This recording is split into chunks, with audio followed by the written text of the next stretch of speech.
What's up guys, it's Tom here and Liverpool are off to a winning start. The Arne Slot era starts with a victory, and in this video you will have a comprehensive tactical breakdown and analysis of what Arne Slot changed at halftime, and because these were two of the most contrasting halves that I have seen as a Liverpool fan. I have been supporting this great club since 2001, so if you are new around here, make sure to subscribe, leave a like if you are enjoying these videos, and make sure to leave your prediction down below. Where will Liverpool finish this season? And I think that was one of the most dull, one of the worst first halves that I have seen Liverpool play. We created next to nothing in the first half. We only had 3 shots, and it was down to, of course, the early kickoff, Arne Slot's first game, the Liverpool players getting used to the new tactical system, but also you have to give credit to Ipswich, who went man to man, one-on-one, marking every Liverpool player. So building out from the back was very tough, almost impossible, and Liverpool resorted to a lot of long balls, and yes, we created some chances. Salah was very lively even in the first half, but Ipswich defended very resolutely, and we lost too many duels. The double pivot of Gravenberch and McAllister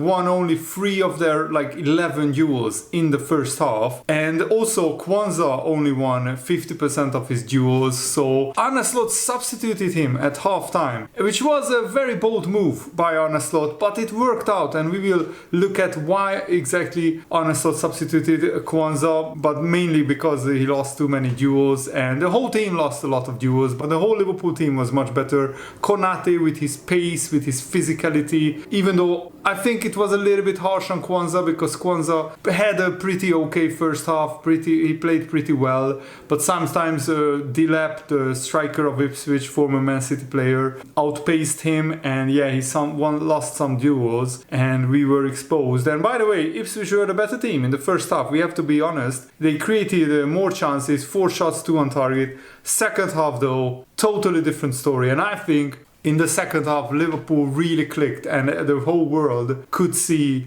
the real Liverpool on the Arne Slot in the second half, because we passed the game. We created so many chances, 15 shots, 5 on target, 6 big chances created. So Liverpool, even though we won 2-0, and it was a very dominant display in the second half, we still need to work on our finishing. Jota should have scored more, Luis Diaz should have scored at least 1 goal, and overall I think Liverpool more than deserved to win the game. And Arne Slot said on why he substituted Jarrell Kwanzaa, first thing I said is, we don't have to speak about tactics if we lose so many duels, and that was what we did. Not that Jarrell Kwanzaa lost every duel, he won 2 out of his 4 ground duels, and I think the same ratio of area duels.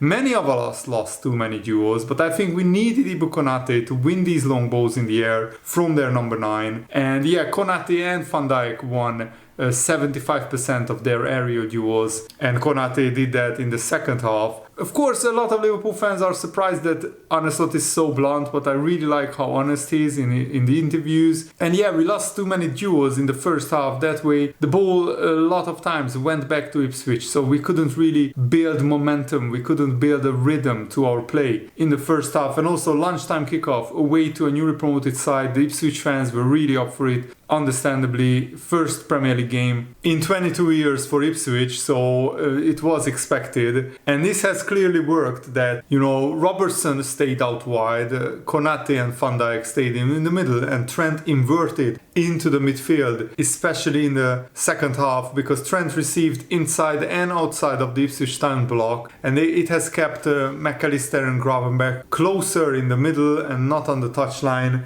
We pinned the Ipswich back, and we looked miles better in the second half. In the first 5 minutes of the second half, we created as many chances as in the whole of the first half. Arne Slot made changes at halftime, and I love that. And he clearly saw that it didn't work in the first half. And here are the average positions for the first 74 minutes of the game. So as you can see, Van Dijk and Konate stayed pretty deep. Andy Robertson pretty far out wide on the left. Trent a little bit closer to the middle inverted. And this combination of Szoboszlai, Trenok, Salah and Gravenberch worked so well, because they did little passes, one-touch football to each other in the second half, completely bamboozling Ipswich. You also have to admit Ipswich ran out of steam in the second half, because you can't play one-on-one high-pressing football in the whole game against Liverpool. And now we have to talk about Mo Salah, who has broken another Premier League record. Mo Salah now has the most opening day goals, 9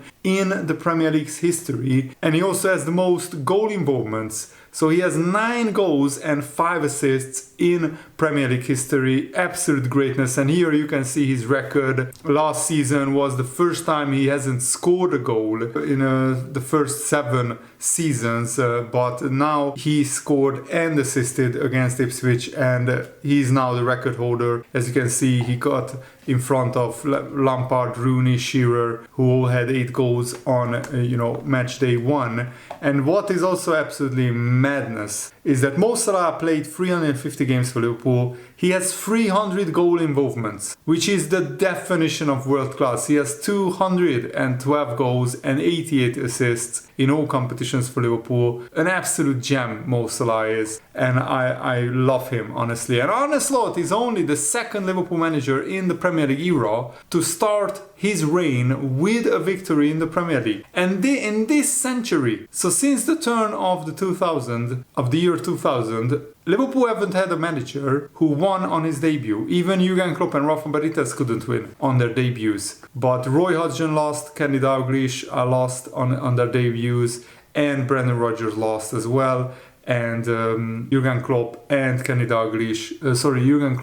Benitez got the draws on their debuts. So Arne Slot is the first Liverpool manager to win since 1998 in his debut Premier League game, which is absolutely brilliant. And here you can see that Liverpool had a lot more shots and a lot more shots on target and a lot more XG than Ipswich throughout the whole game, but it was mainly in the second half. And you can see that in the first half actually Ipswich created more chances, but the second half Liverpool went on a crazy run. And under Jurgen Klopp last season we lost a lot of points because Liverpool usually conceded when we had a below par first half, and we conceded first. At least this time Liverpool restricted Ipswich to very few chances, and yes, Ipswich did have the better chances in the first half. There was no clear structural issue with how Liverpool set up. It was mostly because of giving the ball away too many times. Andy Robertson gave the ball away too many times in the first half, and Robertson looked a little bit rusty. That was the one change that I would have made to the starting lineup. I would have started Tsimikas because he had a better preseason,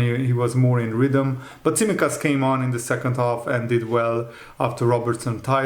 And you also saw how much control Liverpool had in the second half. Once we went 2-0 up, we had real control. And never for 1 minute was I worried that we would concede. This is a needed change from Jurgen Klopp, because too many times Jurgen Klopp, even at 2-0, he expected the Liverpool players to just keep attacking, keep bombing forward and to keep taking risks. And sometimes we got caught on the counter-attack unnecessarily. And if Ipswich score with 10 minutes to go and make it 2-1, then it would have been a very nervy end to the game. Instead, Liverpool kept creating chances but maintaining control, maintaining possession of the game. And if you do this a few times every month in a few games, you probably save the equivalent of a 1 full game's worth of intensity, and that will help the players stay fresher and stay more fit. And now let's talk about Ryan Gravenberch in that number 6 role. In the first half I felt he did okay, but the second half he was absolutely fantastic, winning a lot of his duels, linking up very well with Szoboszlai, with McAllister,